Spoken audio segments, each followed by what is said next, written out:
ಮತ್ತು ಅವರು ಪ್ರತಿಯೊಬ್ಬರನ್ನು ಕೂಡ ಬಹಳ ಗೌರವದಿಂದ ಪ್ರೀತಿಯಿಂದ ಕಾಣ್ತಿದ್ರು.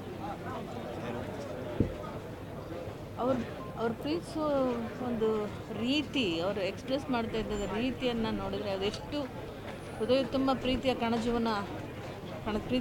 ಅವರಲ್ಲಿ ಎಷ್ಟು ತುಂಬಿತ್ತು ಅಂತ ಹೇಳಿದ್ರೆ ಅದು ಸಾಧ್ಯ ಆಗೋದಿಲ್ಲ ಹೇಳೋದಕ್ಕೆ. ಅದನ್ನು ಆ ಕ್ಷಣದಲ್ಲಿ ಅನುಭವಿಸಿದವರಿಗೆ ಮಾತ್ರ ಅದು ಗೊತ್ತಿರ್ತದೆ.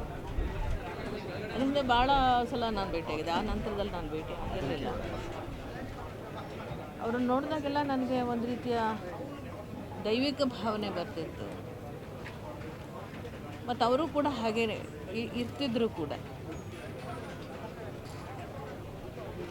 ಅದು ವೈಯಕ್ತಿಕವಾಗಿ ಅವರ ಗುಣಧರ್ಮಗಳು ಇಂಥ ದೊಡ್ಡ ಒಂದು ಸ್ಥಾನಮಾನಗಳನ್ನು ಜಗತ್ಪ್ರಸಿದ್ಧಿಯನ್ನು ಪಡ್ಕೊಂಡ್ರೂ ಕೂಡ ಸಹಜವಾದ ಬದುಕನ್ನು, ಒಂದು ನೈಜವಾದ ಬದುಕನ್ನು ಮತ್ತು